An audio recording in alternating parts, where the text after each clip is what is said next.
Call this meeting to order. Let the record show that all council members are present. We'll begin with the Pledge of Allegiance.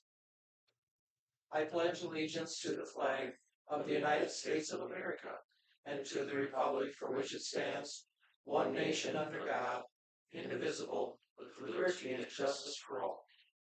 I have kind of an addition, more of a clarification. The information's in the packet, just wasn't on the list, and that is number 5, and that's accepting or designating a legal public publisher and accepting. Are there any other additions to the agenda? Is there a motion to approve? No. Second? Second. All in favor say aye. Aye. Opposed, no. Motion carried. In your packet are the minutes of the regular meeting of July 7, 2025. Are there any additions, corrections, or questions regarding those minutes? Hearing none, those then stand approved as printed. We'll move on to the claims. And there was a sheet with the latecomers there. Any questions regarding any of the claims? Just note the 87,712, that's for our June to June property casualty auto. A couple of you heard me say this already, the entire group with work comp and property casualty and auto and municipal liability all in now and paid with what was budgeted to what the actuals turned out to be within the general fund for all departments. $49,884 under budget for the 25-26 premium, which would be paid in budget year 25, obviously. 1,918 under budget in library and 2,780 in water. So very favorable renewals for work comp and property auto. Most of that in work comp, our experience modification factor went down a lot. So cushion for the year there. Nice when that happens. Are there any comments? If not, is there a motion to approve claims? Second? Second. Any further discussion? If not, all in favor say aye. Aye. Opposed, no. Motion carried. We're going to go on down. Is there anything for notices and communication? Negative. Anything under pending we want to chat about? We'll just have a draft of the ordinance for cannabis at the next meeting for you guys. Okay. That's about it. All right. If nothing else, we'll go down to new business, and Chris is here to talk to us about a dehumidifier for down the fire hall. That packet that was just handed out. So we'll kind of start a little bit with the backstory. Historically been having some issues with brakes hanging up after we are out in inclement weather. That's how the conversation started, with some rusting on the vehicles and whatnot. And then kind of moved into the potential of installing a dehumidifier in there to take the humidity out for those situations after calls, things of that nature. So I got a few prices, a couple different options. This isn't anything budgeted for this year. It was recommended to me to bring it to the city council and see what they thought. As we talked about a little bit beforehand, this first estimate is from the same gentleman that Weston dealt with to put the dehumidifiers in the water treatment plant. The first one on that sheet, you see a subtotal of $9,591. That was the one that he recommended for the cubic footage that we have roughly in that building. That would be one that hangs on the ceiling and is hardwired in and whatnot. That is a 220 unit. It seems like it's a hefty piece of equipment. The Quest 195 dehumidifiers, those are the ones that you guys have currently in the water treatment plant. There's 2 of them out there. Of course, his recommendation would be to get 3 to cover the cubic feet that we have in there. Nothing says we would have to do that. you can kind of read through that. We get a case of filters for free and a few other things, but so I also just went and looked at a couple of different off the market options. I don't know exactly where this Global Industries one is, but that one about $3,000, and it's kind of hard to compare and contrast. That one's 2,500 square feet. Um, and this last one is on Uline. It's $3,000. That one was covering 2,200 square feet. So, um, I don't know what the appetite is of the council. You know, it's a little bit last minute. Um, that's what I got. Got any questions? Can you take us through a little bit more of, because Blake and you have all of the backstory and nobody else really does. So take us through a little bit more in depth of discussion out of the fire meetings. So, like I said, it started off with the brakes being stuck on the rescue truck. We've battled this thing for years. And the cold hard science of it is when you go get the brakes wet and you park a truck in the hall and you apply the brakes and they don't get released for 3 weeks, they're probably going to rust up. From there, Blake had brought up to get a dehumidifier in there, and that would help solve some of our issues. Maybe not all of them, but some of them. There was a little bit of discussion. What would you say? Yes, and there wasn't really anybody that said no. It was just recommended that we bring it to the city council and see what they thought. I'm in favor of it. I don't really know if we need to spend $9,000 on a dehumidifier for the fire department. Um, it will help with some of the other, you know, hose that's drying in there and the gear that's drying in there and the rest of the equipment that's drying in there.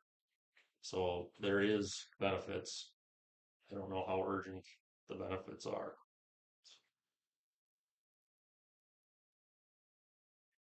Yeah, from my perspective, obviously, it would be not impossible, but a challenge to fit a purchase of that size into the budget for this year. And I didn't know these prices until right now either. So I obviously knew what they were back when what we got them from the water treatment plant. So I knew it wasn't going to be a $130 thing from Bottler, certainly.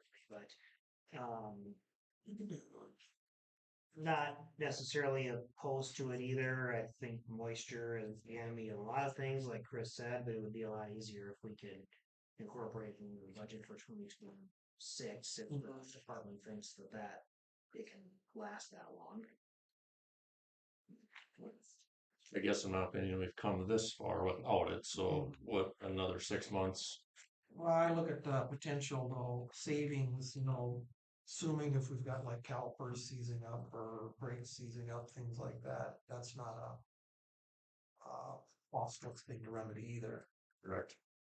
I mean, repairs and maintenance is a big deal too. So And you've had some of those expenses incurred due to this problem? I don't know if you can say 100% that it was because of moisture in the hall. I mean, we're always going to have repairs and maintenance. You know, it's just I can't pinpoint exactly and say, yep, we spent $5,000 on this vehicle because of a moisture issue. You know, But you've had the brakes seize up on the rescue truck. correct, This multiple year. times. So Oh yeah, this is an how much is it to remedy that situation? it's nothing. It's somebody's got to crawl under and hit it with a sledgehammer and release that. But when you're talking about you're getting a call and it's time for it to roll out the door and it won't roll out the door and you got 5 or 6, 8, 10 guys in the truck that carries 80% of your tools. That's where we run into some of the problems as well. So, like, this is kind of more your business side, what are your thoughts on this as far as your choice here, or do you think this is Well, something that we need to consider yet this year, or if it can wait until after the first of the year for the next? well, first, this was my idea. You talk about this fire hall, and then, like, we tried different things,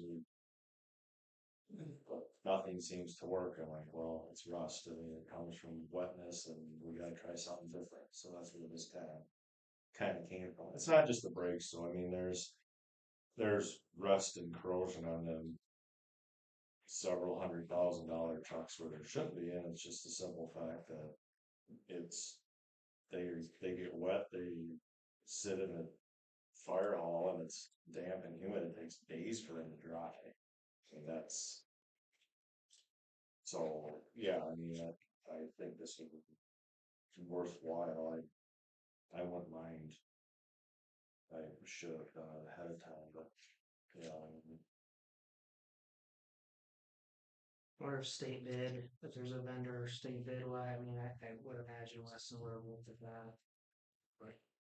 This guy that I talked to, I believe, works with a ton of cities and other places of that nature. John, John, it's an interesting fellow. he is a very interesting fellow. Well, he's the one that had the flashy suit and business card or something. I talked to him for like 15 minutes and I'm like, yep, I gotta go now. I gotta go. And he just, so great guy.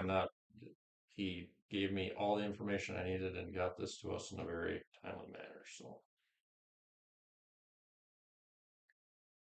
Is this something that you're aware that other city or that other fire departments have issues with, and this is a method that they use to solve that similar issue? I can't give you a good answer. So I'm just gonna say I haven't explored it. So, and whether we want to or we don't want to, I don't know if we need the $10,000 one, like I said. I mean, maybe one of the smaller ones to see how things go, but you do have a smaller building on the other side of town that's got two of them in it as Yeah. well. But the other side of in this, I'm just kind of spewing out the things that I've analyzed. This is a situation where this thing could run overtime for 2 days after a wet event or a call, and then it may sit idle for 2 or 3 weeks until something else happens too. Right. So So in that sense, it's a little different than the other one potentially, yes. because the water's. Yep. That one goes all the time. I mean, not all the time, but daily, for sure daily. I get those run just about non-stop, if I had to guess. Well, I'm looking at, I'm looking at, just if you look at alone the pints per day issue rates. There's quite a price difference here with the U-line one versus the Quest one for the pints per day. Yeah, I was looking at that too, and then after I talked to John, he's talking in cubic feet and how much it can do in a 24-hour period and things like that. So then it's really kind of hard to compare and contrast as well.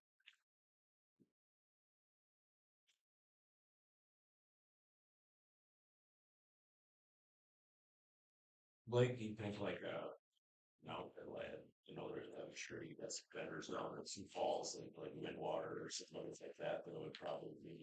Well, even my vendors. Yeah. And I would personally like to. I should have looked into this. Yeah, but I mean, if we can get some more prices from some people that that way, a vendor that you might use or somebody like that, or somebody down in Sioux Falls, so that way we've got other than with the one guy other than the U-line or whatever, it's got somebody that had an issue with it, that's going to be. Yeah. But I think we're probably even just getting us big fan on a stand, you know, in conjunction with one of these, you know, just.